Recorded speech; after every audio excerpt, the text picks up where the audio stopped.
You're listening to the Traffic and Conversion Show. I'm your host, Michelle Fernandez, and joining me today is Emma-Louise Parkes.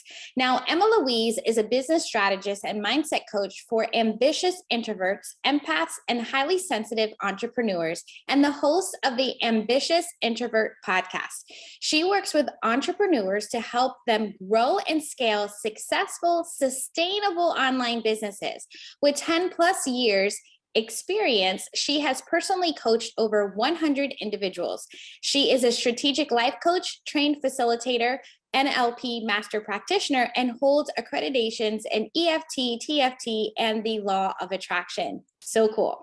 Spending 17 years as an air traffic controller and 10 years coaching new recruits to the role, Emma-Louise understands the importance of strategy, decision-making, confidence, and mindset for success. Her focus on clarity, consistency, and habits allowed her to build a seven-figure net worth in her 30s. She now uses these principles to help her clients build a solid foundation that supports massive levels of growth and success. You, my friend, are in for a treat because today is all about scaling your business as an introverted entrepreneur. So stay tuned. Hey there, it's Michelle, and I have Emma-Louise Parkes joining me. Welcome to the show, Emma-Louise. Thank you so much. Thank you for inviting me. Oh my gosh. I know I read your history and it's amazing, right? I want you, if you'd be so kind, to share a little bit more about yourself, your journey, what you do, who you serve, all that good stuff so everyone can get to know you. Absolutely. So I'm Emma-Louise Parkes. I'm the founder and CEO of the Ambitious Introvert brand, which encompasses the Ambitious Introvert Podcast. I have a beautiful Facebook community called the Ambitious Introvert Network. And I am a business consultant and mindset coach for ambitious introverts, empaths, and highly sensitive entrepreneurs. So those of us that are maybe a little bit quieter, a little bit more on the reserved and sensitive side, and lots of entrepreneurs that are a bit gentler, very intuitive, very in tune with themselves. So not the usual hustly, bro markety crowd. Yes. I've been doing this for almost 4 years now. And previous to that, I was in aviation. I spent 23 years in aviation, and 17 years of that, I was an air traffic controller. So very different, but I did coach in that role. I coached, mentored new recruits and trained them to get them up to the standard that they could work, operate on their own and get their licenses. So that's where I really got passionate about coaching and, seeing people develop from, and really step into their potential. Mm-hmm. That's amazing. Okay. So I know we're digressing a little bit from the topic, but as an air traffic controller, I would assume that's like an intense job. They always used to say it was the most stressful job in the world, but then hedge fund manager took over. And I'm like, okay, I know you got a lot of stress because you've probably got like billionaires shouting at you down the phone, but no one's going to die. Exactly. Air traffic control. Yeah. So it's very pressure driven. I worked in London. So the London airspace is some of the busiest in the world. We have like 5 international airports, very, very close together, very, complicated. It's the most complicated, I think, in the world, and the second busiest after New York TRACON. So that should give you an idea. Yeah. So it was pretty constant. And not only that, but shift work, which I loved at first, but then my nervous system didn't love so much, like kind of getting up at 4:30 in the morning or working through the night without sleep and all of that. As a sensitive soul, that really took its toll after a while. Yeah. And in my mind, I'm like, you have to be a really good coach, because I find you to be, even just talking to you now, like very soothing and like that. So I'm sure that experience takes over, which is amazing. Right. And even before we dive in, we were talking a little bit about one of the things I was talking about, like when I first started, I was like, well, how do I come from what I do in the mortgage industry to really come and do an online business? And everybody said, well, do what you know. Right. And when I'm looking even at you from an air traffic controller to now like NLP and all these other types of things, like, okay, wait, it's not the same, but you take the skills that you learned from one, and that's a way to bring it over into like your passion, if you will, or how you to develop that. Because can you talk a little bit about like what kind of led you over? I know you said you like coaching, but what got you picking that path? So yeah, I always loved that kind of mentoring aspect of the role. And then I'm a lifelong learner. I'm someone that, takes courses just for fun. And I took some health coaching courses, and then I took a life coaching course, and I was like, oh, this is really interesting. And the more I got into that, and as I did my certification, and I did my coaching practice with peers, then I started to get into NLP. So I took that certification. I was still full-time employed at this time. I was just really following like what lit me up. And then I was like, I think I want to do this full-time. I think I want my own business. But as you said, it's like, what do you know? Well, I knew the power of language because I have been, speaking over a radio for 17 years and having to make myself really clear. So I understood communication, and I understood how people react under stress because I trained brand new controllers that, sat there going, wow, I don't really know what's going on here. And I've sat there and watched them and have to encourage them to, push their comfort zone a little bit without scaring themselves. And I think that's the same within coaching, right? We have to encourage our clients to just push the edges a little bit of their comfort zone without going all out and, frightening themselves so much that they can't take any action. So there was definitely that part of it. Something I didn't see myself was the strategy part, because obviously a very strategic job, air traffic control, lots of planning, looking ahead, planning, lots of moving parts, big picture, planning what's going to be, where's this aircraft going to be in 5 minutes? Where's it going to be in 30 minutes? All of that. And I never saw the connection. And one of my first coaches said to me, she's like, but you're the perfect business coach because of all the strategy. You are used to just like holding those ideas and a vision and all of those moving parts. I was like, why didn't I see that? Right? Because we're so close to it. And then we don't recognize that it's because it's the strategy, but you're thinking more air control, maybe not strategy in your coaching or your business, right? Yeah, exactly. Wow, that's amazing. Okay, so what we're really here about today is scaling your business as an introverted entrepreneur, right? And I can't wait to talk about this because I know that so many people have come to view themselves as an introvert and really thinking of it as a negative thing, right? Especially when it comes to entrepreneurship and showing up on social media, or maybe even speaking on a podcast or going on stage. And can you just first break down like what is an entrepreneur? I mean, sorry, not an entrepreneur, an introvert. That's what I meant to say. I think what people have done is they have taken the word introvert to mean shy or quiet or anxious or socially awkward. And of course, some introverts are these things, but some extroverts are those things as well, right? And then there are other introverts that are none of those things. It simply means two things. It means that we process information internally. So if someone gives us some information, we're much more likely to read it or listen, digest, and then process it and then do something with it. Extroverts are more likely to talk it out or take some action and kind of learn as they go. And secondly, and I think the one that people resonate with most, is how do we recharge our batteries? As an introvert, we recharge our batteries with alone time. It's like what I always say to people if they're like, I'm not really sure which one I am. I'm like, okay, imagine you had a really stressful week. You're in a job, you're really busy, and it's Friday night. What do you want to do to relax? And the people that are like, oh, I want to take away in a glass of wine and a bubble bath and read my book and just like chill. Those are the introverts. The people that want to go to the bar, they're like, I want to go out and I want to dance the night away and I want to get rid of all my stress. Like those are the extroverts because they get energy from being around other people. As introverts, we get our energy back by being on our own. I love that. And I love that you broke it down in two ways because I've only heard the second way, but I like the way you broke that down. So thank you. Because that's important because I know I took one of those tests and I was like, 49 and 51. So I scored higher on the introvert than I did on the extrovert because I'm always like, well, but then when you broke it down on the two ways, I'm like, okay, now I could see why I scored that way. I'm just not so to the other extreme. I love this. Yeah. Okay. So why do introverts make great entrepreneurs? I think there are so many reasons, and it's something that I am actually really passionate about because quite often they go, but I'm a bit quieter and maybe I'm not, like you say, all over social media and things, but we have so many great skills that really help us. One being the ability to work alone, because that as an entrepreneur, so many people look at the pandemic, right? People had to work from home and they really struggled. They felt self-regulated, they miss their colleagues.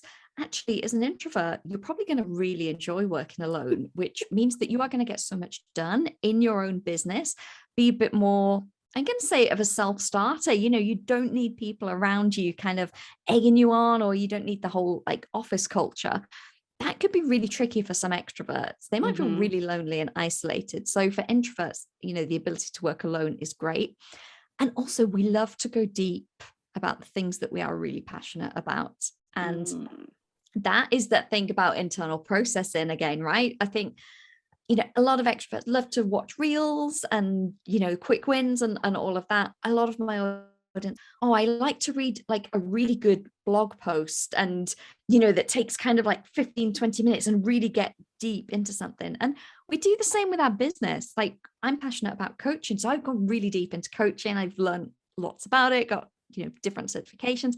That really helps us in our business because it helps us to really become the expert at what we do. I love that. And you're right. And it's so funny because I think that I was always wondering, like after the pandemic, would most companies end up going back in-house, right? Or are they going to just leave everybody at home because they're also saving money? And then what does that do for everybody socially? And then now I'm wondering with what you just said is, would they leave it kind of like hybrid or optional for certain people because they might find the productivity has increased with some of their staff where maybe it wasn't before and they never put two and two together? Right. Because I think that this is still quite new yet in like human resources terms. They've been looking at, introvert, extrovert thing for longer. But I think the general population, especially, maybe the last 5 years, people have come to be taking the tests and having a bit more understanding of it. But a lot of company culture is just as it is because that's how it's always been. So yeah, I agree with you. I think if they make it optional and then the introverts, choose to stay home most of the time and the extroverts choose to go into the office and be energized by other people, that could have a huge impact on productivity. Right. And I'm wondering, even as an entrepreneur with our teams and seeing like on our teams, well, who is more, not that it's a competition, but just out of curiosity now, like who is more productive, right? Because of their personality types. So that's interesting.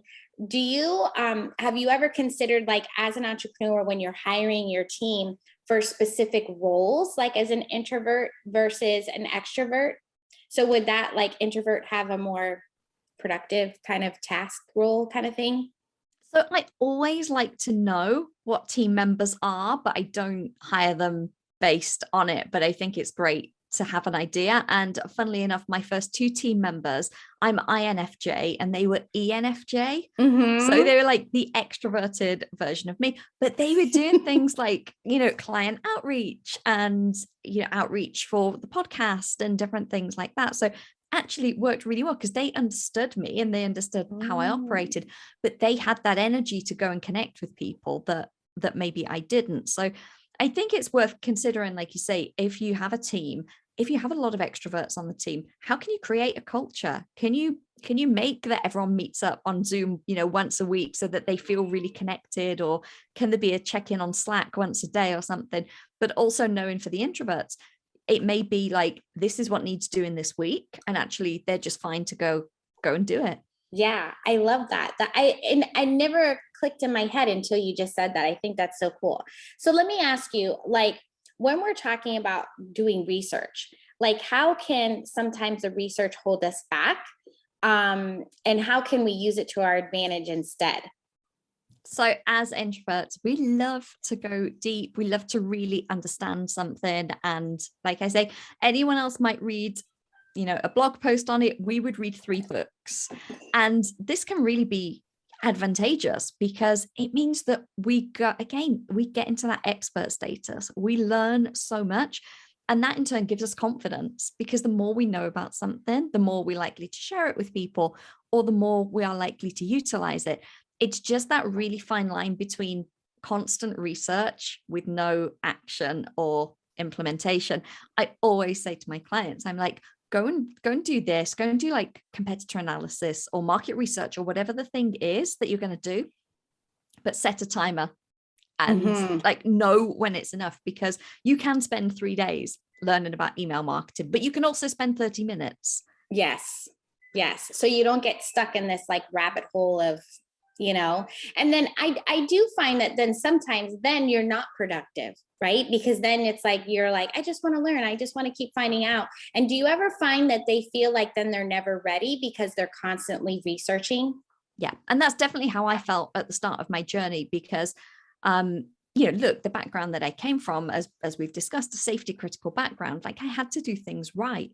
So I thought everything in my business had to be right and perfect Yes. before I could do anything. And I see this a lot, introverts tend to care very deeply. They, like I said, they internalize, we process things internally, and they care very deeply about things being right and perfect. And they want it to be absolutely perfect before it goes out into the world. But of course, entrepreneurship's a little bit scrappier than that. And we have to get things done to a good level, and we have to put it out and test it and tweak it and let it evolve. So I think that's why I give them a time limit, because otherwise, yeah, we can absolutely get stuck in this loop of just like constant learning and research. And we feel like we're working on our business, but we're not really getting anything done that's going to generate any income. Exactly. So the skill that introverts have that make them great at marketing, like what are some of those skills that they have that maybe extroverts don't have? We tend to listen very well, and not just hear, but we tend to listen. We tend to take information generally much, much deeper. Like my best friend's an extrovert, and we laugh because I'll send her a text and she replies and it doesn't make sense. And she's like, oh, I just skim read it. And she's done like an extrovert skim read, as we call it. Whereas the introvert will like read it and take in all of the information.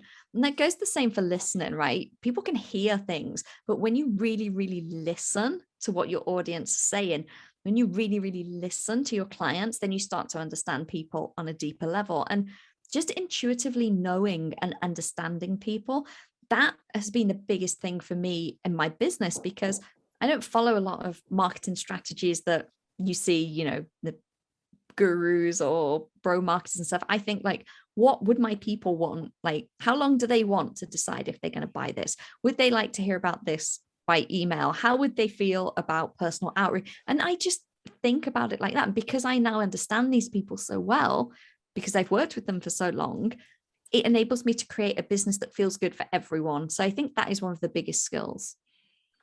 That's awesome. Okay. So like when it comes to social media for introverts, like how can we reframe social media marketing and visibility as a greater gift rather than a curse? So we kind of touched base on this. So how can they really use that and feel comfortable with it? I think it's taking away this idea that they're doing it wrong or not doing enough, because maybe we won't be on there quite as much as extroverts, or maybe we won't be like dancing around on TikTok or any of these things. But ultimately, social media is a gift. It's free. Yes. It's free marketing. As anyone that's had an offline business, or that's had a business in the days before social media, it was really, really difficult to get leads for free, to get in front of your ideal client, your ideal customer, literally right in front of them. And now it can be as easy as, using the right hashtag, or just, following the right account and someone seeing you. So I think when we reframe it in that way, yeah, it might not be the most natural thing in the world, but the ability to connect, I've served clients in Australia, Hong Kong, Switzerland, Canada, the States, all of this, like that would not have been possible without social media. Yeah. And it's true. And you know what, even a lot of times now, like I'm always a big thing on video, and I know video is scary for some people, including extroverts. However, what I do, you can do some video, or you can do some things where you're not even showing your face, where it's just your voice, you're showing other things or talking about different things. And what a gift that, just like what you're doing, to share how you are doing things, because other people might be in that same position where they feel the fear, right?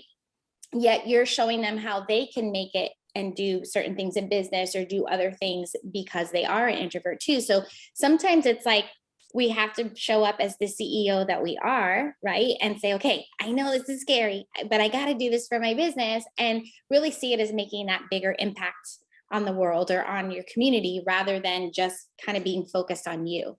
Do you agree with that? Completely. And it's that thing about, like we said at the start, it's that pushing the edge of your comfort zone. Like, we don't want to push anyone into a place where their nervous system just panics and they can't take any action. And we don't want them to feel traumatized and uncomfortable. But if we want to grow business, the same way if we wanted to get promoted in a job, we've got to do something a little bit different than we've already been doing. And I just think it's that small incremental growth. No one's expecting introverts to go from like day one of social media to posting, 7 videos a day and being super confident with it. But you can build it up over time in a way that feels good and make the most of it because it's free. I love it. Okay. So what is your tip, your biggest tip that you have for introverts to stay energized in their business so they really can sustain it long-term and really scale? It's not sexy. No one likes this tip because no one can like turn it into like a passive product or, digital course or anything, but it's consistency. It's being consistent. And it sounds really boring because everyone wants overnight success and everyone wants like the one magic thing. But honestly, it's so much better for our nervous system and our confidence the more we are consistent, because it works both ways, right? If our clients consistently see us, our audience has seen us online, maybe it's just twice a week. I'm not talking about constantly, I'm not talking about every day, but let's just say it's twice a week you show up and they're used to that and they see you, or you email once a week or whatever the thing is, right? And they see that and they start to see you and they start to know, like, and trust you. But for yourself, every time you show up and do that, you're giving yourself a little bit more confidence that, okay, this is what I do. And it's that whole thing about momentum. Once you're doing that, whatever the thing is, whatever the frequency that you're doing it, once you're doing that, it's so much easier to stay in it and flow and keep going than stopping and starting. Every time we stop and start, it takes us so much energy to start again. Yeah, it takes so much bandwidth and it knocks our confidence and we feel like we failed. And then we have to psych ourselves up to do it all over again.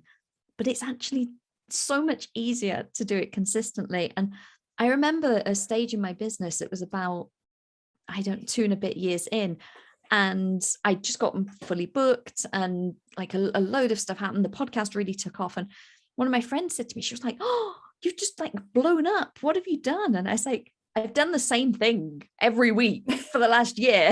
Like, I haven't changed anything. But it's like, you're from a finance background. It's like the compound interest. Yes. All of those small actions, like every weekly newsletter or every podcast episode, it's just cumulatively built up and built up and built up. And that's what consistency does for us. And that's so funny because you, at the beginning, you said it's not sexy and it's something that we kind of sort of already know, but yet most people don't do it. Yeah. And that's a shame, right? And it's like, it's really so simple. We're trying to make things so much harder than it really has to be. And it's like, no, it doesn't really have to be. If you just show up, like you said, twice a week, once a week, whatever it is that, it feels comfortable for you. Yeah. Oh my gosh.